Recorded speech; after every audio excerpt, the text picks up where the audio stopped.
Welcome back. Well, the Great British Bake Off is back on our screens and we are all hooked. So we decided to invite last year's winner, David Atherton, onto the show to share what he's been up to since the show and to tell us about his new book, the brilliantly named My First Cookbook, which is out now. It's a perfect title, Perfect. isn't it? Joining us now on the line from London, he puts the king into baking. It's David Atherton. Morning, Very David. good morning Good to see you. David. How are you? Hey, good morning, guys. Really good, thank you. It's very wet here, but I'm very excited to be on with you guys today. Well, you're bringing sunshine into the studio here in Dublin. Listen, what is it like at the moment watching the series back and sitting there and thinking, God, because you know exactly what these guys are going through. Is it weird watching it, having gone through it? Yes, it's really strange. There's a kind of a relief thinking I'm not part of it this year, but there's also a little bit of jealousy because I loved the whole experience, and so I would definitely go back in the tent and do it again. Tell us about applying for the show, because you were initially a reserve applicant. What happened there? Yeah, I mean, I don't know how many people apply, tens of thousands. And there's multiple stages to the audition process. And I got right to the last bit, but then they have a couple of reserves every year. And as far as I know, they've never used one. And so I was kind of, going along thinking, there's a 6-week period where I might get called up, not thinking it would happen. So I wasn't really prepared for it. And then I got the call about 2 weeks before filming started. And you stepped in and you went on all the way and you ended up winning the thing. Incredible story.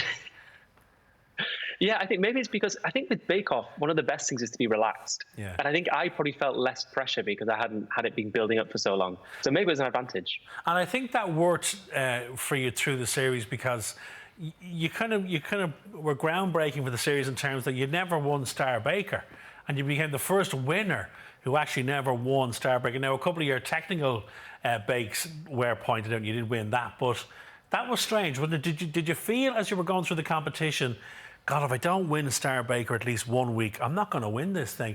As it got closer to the end, how did it feel?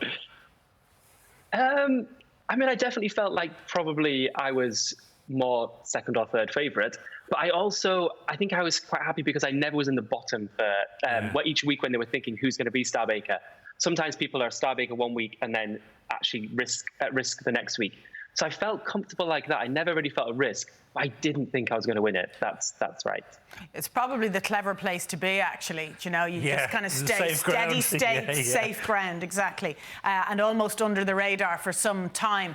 What was the trickiest moment of the show? Because I know as the viewer, we're on the edge of our seat, and it's always a case of, running against the clock. The last few seconds are so precious. Is a lot of that created for the purposes of the show, or is it genuinely stressful? No, it is. I mean, my biggest problem, actually, I tended to finish things a little bit early. I was a very fast worker, but my biggest problem is that if you need the toilet, no one stops the clock for you. You have to run out of that tent, run across the grass to a separate toilet. And I've got a really weak bladder, so I would probably have 3 times in the challenge at least where I would be wasting my time running out of the tent. You see, this is the kind of information that our viewers are going to love. It's that peek behind the curtain in terms of, God, do they have to go? They don't stop the clock. But they don't stop the clock. That seems incredible. A bit unfair. Yeah.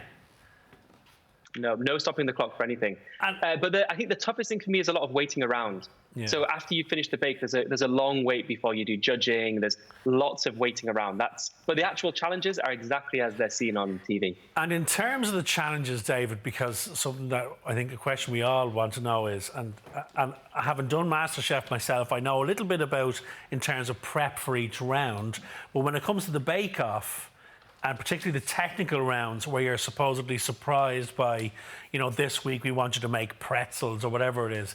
Do you get any heads up, or is it a genuine case of, it's revealed to you and God, I've never cooked this before in my life?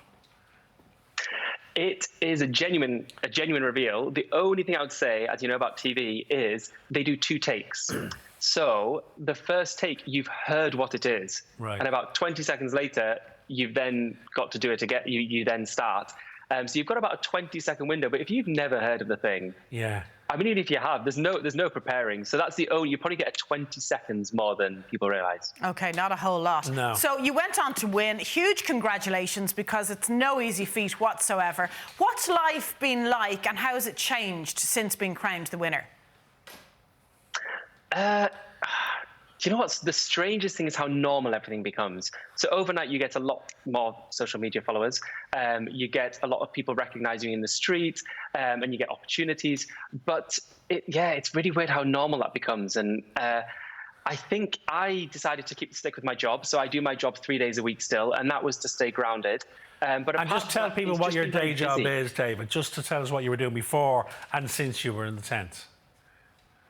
I work for an international development agency, so I work on big health programs across Africa and Asia. So it's a lot of traveling overseas and doing things like that.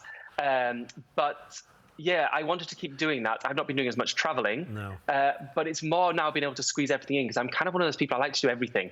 And so I've had lots of opportunities to do different things, and I've not had a lot of weekends off, basically. I can imagine, and also I can imagine with the process of putting the cookbook together, you haven't had much time anyway. Tell us about the book itself. Is there a theme running through it? Are you looking at, is it baking right across the board? Are you looking at cakes, breads, etc.? Tell us about the book, what's in there?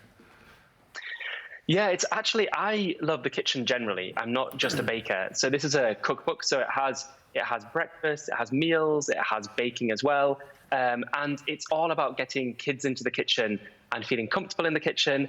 All of the bakes and meals do have a slight healthy slant, but they're not meant to taste healthy. They are going to be still quite indulgent as well. But yeah, it's all about getting into the kitchen and having fun from a young age. Of course. And just to pry into your personal life, because I love to do that, to guests while we have you, you just got engaged. Is that true? Yes, yeah, that is true. Yeah. We went to Bulgaria because my partner's from Bulgaria. So we traveled to Bulgaria, and I popped the question there. You popped the question. Congratulations. And have you a date set, or are plans afoot? No, we don't really want there to be masks involved, so we don't mind waiting a little bit longer.